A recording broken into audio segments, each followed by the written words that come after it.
ओम शांति। बाबा ने आज कहा कि हम सभी ब्राह्मण बच्चों को अभी बहुत प्यार से रहना है। बाबा ने आज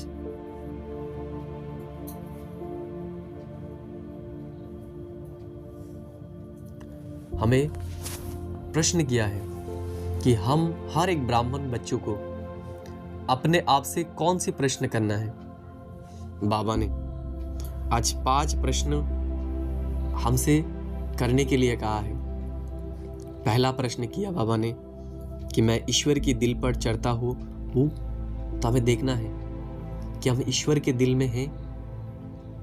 ईश्वर के दिल में वही स्थान पा सकते हैं जिनके मन पवित्र है, जिनके मन सरल है, जिनके मन में कुटिलता नहीं है। तो हमें भी चेक करना है कि हम ईश्वर के दिल पे चढ़ सकते हैं। हमारे मन उतना साफ है या फिर हमारे मन में गंदगी है। जिनके मन में गंदगी होगा, जिनके मन में कुटिलता होगा, वो ईश्वर के दिल पर बैठ नहीं सकते हैं। 2 नंबर बाबा ने कहा कि मेरे में दैवी गुणों की धारणा है, मेरे में स्नेह है, मेरे में शुभ भावना, शुभकामना है। यह हमें चेक करना है। तीसरी बात बाबा ने कहा, मैं ब्राह्मण ईश्वरीय सर्विस में बाधा तो नहीं डालता हूँ। अगर कोई सेवा में आगे आया है तो हम उनको पीछे डालने की प्रयास तो नहीं कर रहे ना। यह अपने आप को चेक करना है। चौथी बात बाबा ने बताया, सदा हम खीरखंड होकर रहते हैं। हमें चेक करना है कि हम आपस में खीरखंड होकर रहते हैं या फिर हम लून पानी हो जाते हैं, एक दूसरे के विरोधी बन जाते हैं। 5वां बाबा ने कहा कि मैं सदा श्रीमत का पालना करता हूँ या फिर अपने ही मन मत पर चल रहा हूँ। बाबा कहते हैं तुम एक ही परिवार के हो। क्या हम इसमें फूट डालते हैं? क्या हम एक दूसरे को अलग करने की प्रयास कर रहे हैं? हमें ये चेक करना है। तो हम कौन सी पथ पर चल रहे हैं?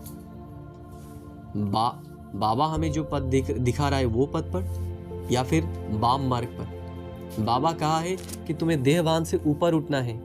तुम एक ही पिता के संतान हो। तुम्हारा परिचय एक ही है कि तुम शिव बाबा के बच्चे हो।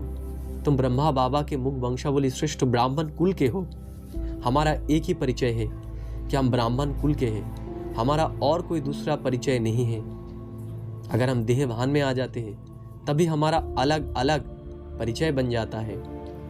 जैसे कोई एक ही परिवार में 10 लोग रहते हैं और वो कार्य क्षेत्र, कार्य के कारण अलग अलग जगह पर रहता है, तो क्या वो अलग होते हैं? हम भी वैसे ही इतने बाबा के ब्राह्मण बच्चे एक साथ तो नहीं रह सकते ना।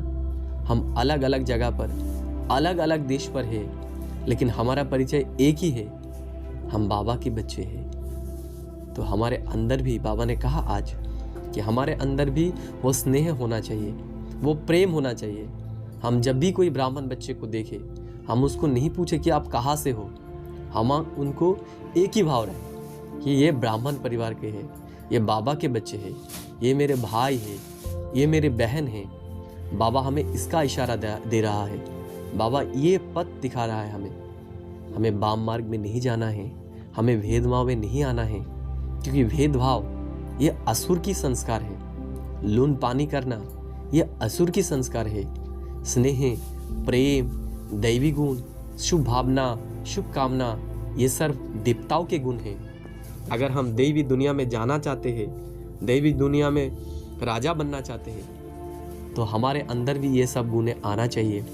हमें एक दूसरे के साथ स्नेह से चलना चाहिए। बाबा ने आज फिर कहा है कि हमें बाप दादा के दिल पर चढ़ना है, हमें देही अभिमानी बनना है, हमें दुनिया के संबंधी को अभी याद नहीं करना है, नहीं तो हम उनके जैसा बन जाएंगे। बाबा एक बड़ी बात आज कहा कि ये विश्व परिवर्तन का कार्य अभी चल रहा है। इस विशाल कार्य में हमें हमारी उंगलियां देनी है। हमें किसी भी सेवा में बाधा नहीं डालना है। हम बाधा डालेंगे तो बाबा का ही शत्रु बन जाएंगे। हम बाबा का ही कार्य में बाधा डाल रहे हैं। तो ये सर्विस नहीं, ये डिससर्विस है। ये बहुत बड़ा डिससर्विस है। अगर कोई कर रहा है तो उनके प्रति शुभ भावना रखने से ही हमारे भाग्य जमा हो जाएगा। क्योंकि शुभ भावना रखना ये भी एक बहुत बड़ा सेवा है। तो हम अगर नहीं कर सकते तो दूसरे जब कर रहे तो उनके प्रति हमारे शुभ भावना रहना चाहिए। तो बाबा ने और कहा कि हमारी नेचर को अभी सरल बनाना है और हमें बंधन मुक्त बनना है। तो आज सारे दिन हम इसी विषय पर चर्चा करेंगे कि हमारे में कौन सा गुण है, हम ईश्वरीय मत पर चल रहे हैं या फिर खुद के मत पर, हमें ये चेक करना है। और एक बाबा बात कहा कि हम जब मुरली सुनते हैं हमें हर एक बात को अनुभव में लेना है, हमें योग युक्त होना है, हमें सिर्फ ज्ञान सुनने से नहीं होगा। बाबा ने कहा जो पंडित होगा वो स्वर्ग में राजा नहीं बन सकता है, वो प्रजा में आएगा। तो हमें बाबा के हर एक बात को महसूस करना है, सिर्फ सुनना नहीं है। तो हम सारे दिन में आज यही बातें चिंतन करेंगे। ठीक है, ओम शांति।